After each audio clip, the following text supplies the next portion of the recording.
إن الحمد لله نحمده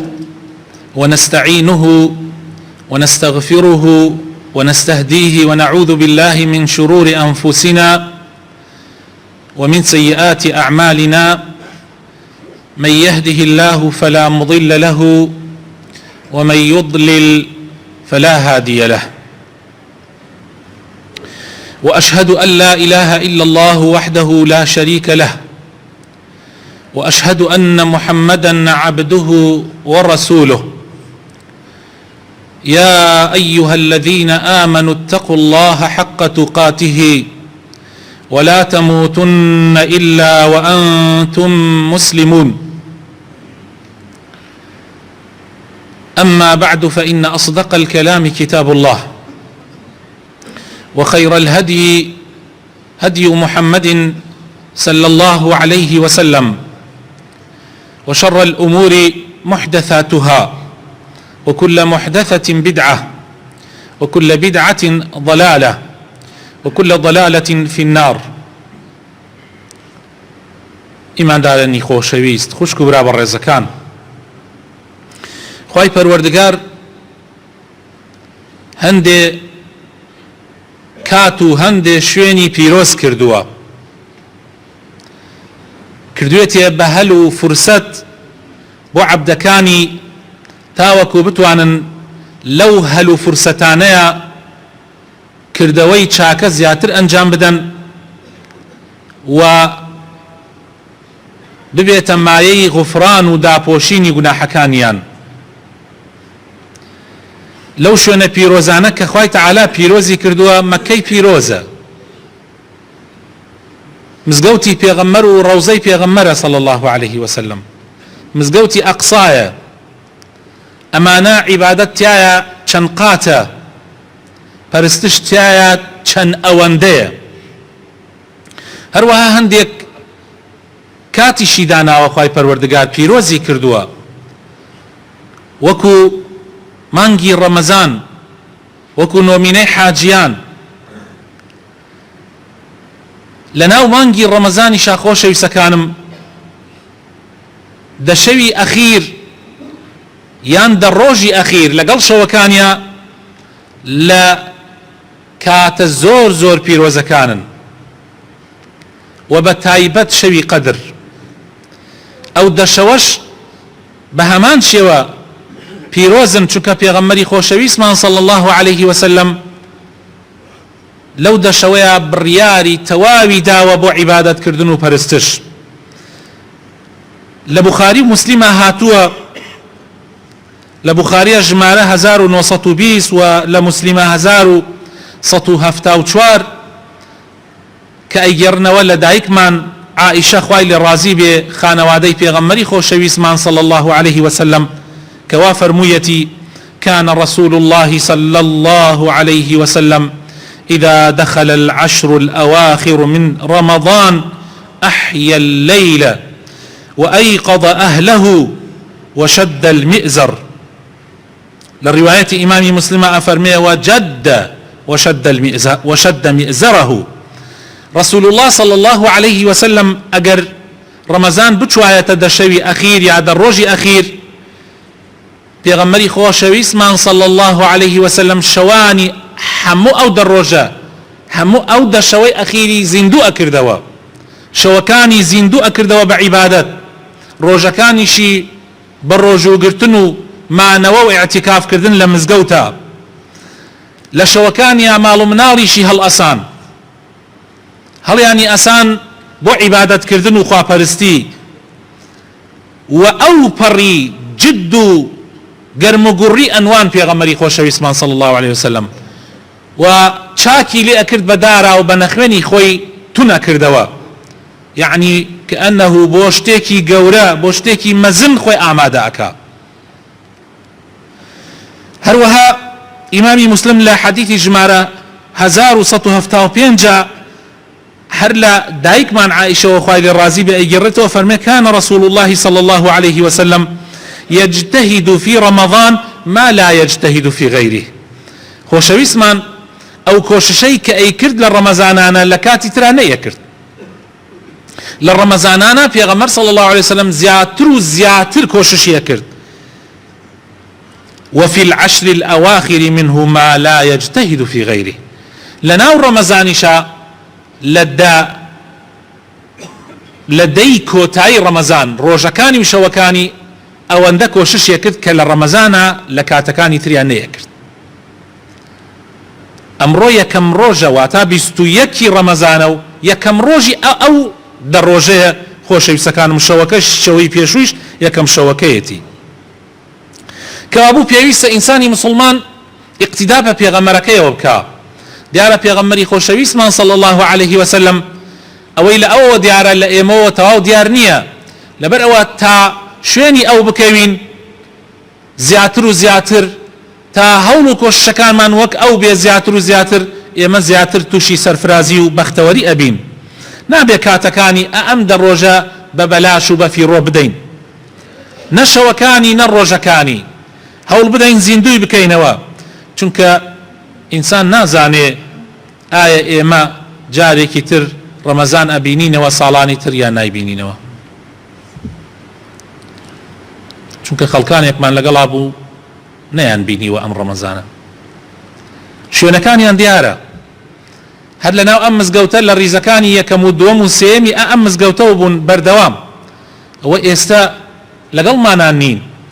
وناشتوانن منو تو اسا فرصت من هي لمجلسي ذكر دانشتوين لجمعي بيروزا دانشتوين اتوانين ذكر بكين اتوانين دعاء بكين اتوانين ببارينوا بلام او فرصت باوان نادري ايتر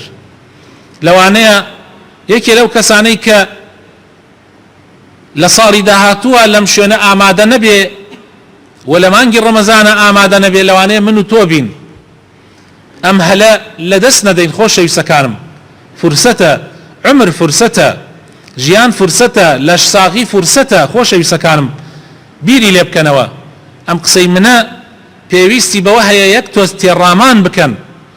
تيب فكرن بيري لبكنوا بزانم وايا وانيه حزك الناوي خوشويستان تان پێ بڵێم کە وفاتیان کرد کە ناتوانن ئێستا بێن بۆ جمعە هەیانە وفاتی کرد و هەشیانە نەخۆشی نایە لێ بێت. لا حول ولا قوة إلا بالله. لە فەزڵەکانی ئەم دەیەی ئەخیری ڕەمەزانە تەنها ناڵێم دە شەوەکەی بۆیە ئەڵێم دەیەی یعنی ڕۆژ و شەوەکانی چونکە هەردووکی هەر پیرۆزە. لە فەزڵەکانی خۆشەویستەکانم لەیلەت القەدر ئەکەوێتە ئەم دەشەوە ئەو لەیلەت القەدرەی کە خوای پەروەردگار دەربارەی فەرموویەتی سورەتێکی لە قورئان بە کاملی لەسەری دابەزاندووە خوای تەعالا و ناونراوە سورەتی القەدر إنا أنزلناه في ليلة القدر وما أدراك ما ليلة القدر ليلة القدر خير من 1000 شهر تنزل الملائكة والروح فيها بإذن ربهم من كل أمر سلام هي حتى مطلع الفجر. إما أم قرآن من لشوي قدر دابزاند. ابن عباس فرمي دابزاندن للوحي محفوظة كلاي پروردگار خواي پروردگار قرآني نوسية ولا لوحي محفوظة باشان بقشتي قرآن بكاملي للوحي محفوظة ولا سماء لآسماني حوتموا نقل كراوة آسماني دنياك بيت العزية لشوي قدرا بكاملي باشان لويشوا لماوي بسوسية صالة بيتا بو رسول الله صلى الله عليه وسلم دابزين راوة أما لشوي قدرا خواي پروردگار داي بزان وما أدراك ما ليلة القدر لبر قوري خواي پروردگار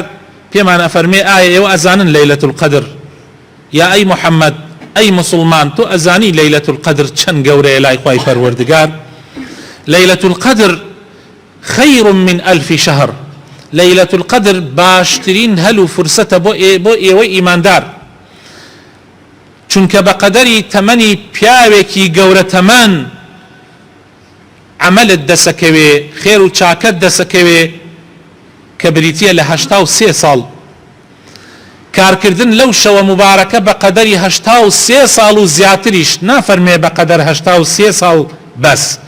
نافرمي هزار مانگ بس، افرمي خير من 1000 شهر، يعني لوش زياتر 83 سال انسان عمل بكا، يعني لاي كمكي تمني 100 سال بو كابرا، چونك لدواي 15 اوانه انسان عملي قبول به. 83 سال بسره و تو کار بكي، هول بدي كوشش بكي، ام شود جيگي همويد بو اگريتوا لقومكاني بيشو تمن دريشتر بو لأيما. پیغمبری خوشویستمان صلی الله علیه وسلم کو چون بلی خواه تمنی امتکی من کما لچاو امتکانی ترپیا ناگن اوان زور تمنیان بو و کاری زوریان کردو و عبادتی زوریان کردو تیانا هبو اونا 100 سال 100 سال جاری وابو بس عبادتی کردو او اما ناگین با اوانا جا چی بکین خواه تعالی ام سورتو ام برکتو ام شو مبارکی بو اما دانا که هر کسی اگر خوا تمنی بداو او هلی دست کوی هر او شو عبادت کردنی تیایا بقدری 83 سالی اوانه. اما فرصته براسي خوش بسكانم. ليلة القدر خير من 1000 شهر. تنزل الملائكة ملائكة وفرشتكان تيادا أبزن والروح فيها وبتايبت ملائكة قوركو سيديان قوركيان كجبريل عليه السلام. أي شيء لقلا دا أبزي جبريل عليه السلام لباش وفاتي پیغمبر صلى الله عليه وسلم اتبناية سرزوي تواو إلا لشوي قدران به لقل ملائكة كان دا أبزي بإذن پروردگاريان حمو فرمانكاني أو صالة لأجل دياري كردنو لرزق دياري كردنو حموي خواي پروردگار لقل ملائكة كان سركردايتي جبريل عليه السلام للوح المحفوظ ودايا بزيني خواي پروردگار هرچی کاروباری او صالحه کی اجلی چنیکا تمنی چنیکا کردوکانی هروها رزق و روزی و دیاری اما هموی دیاری اکری هموی دیاری اکری و گورانشی بسرانایه الا باذن خوای پروردگار خوی نبی بو فرصتی کی زور گوره انسان سرتای کردوکانی بعبادت و پرستش دست پیبکا و کوتایشی هر بود بینه. تنزل الملائكة والروح فيها بإذن ربهم من كل أمر، يعني من كل أمر قدره الله كخواي تعالى تقديري كردوا سلام هي أو شوا شويك شوي آشتية شوي سلامة لسزاو لعقوبة بوتاوان باران سلام هي حتى مطلع الفجر حتى بر بيان سلامته رحمته هي مني وآسايشة بوسرزوي كاتي خوي تعالى او شوي ناو الشوي قدر بمعناي اوديك او شو الشوي كي زور بقدر وبالريزة زور بالريز وبقدره يان بمعناي اودي هر كسي او شو بقريو بتواني عبادتي تيابك براسي كسي كي بالريزة او معنايك لمعنى كاني قدر معنايك يتل معنى كاني قدر بمعناي تنجيده وأما إذا ما ابتلاه ربه فقدر عليه رزقه يعني رزقي لي تنكردو لي ربو قدر بمعناي تنجيج ده زانايان أفرمن أمن ده ملائكة لو شود ده أبزي آسمان كانوا زوي تنجي في الله شنيه أو أن ده ملائكة ده أبزيتا آسماني يكمو ده أبزيتا سر زوي تنج أبيتا لبردمي ملائكة كان ما شاء الله لا قوة إلا بالله. هروها بمعناي قدر جدي يعني وكو باسمان كد أقدار كانوا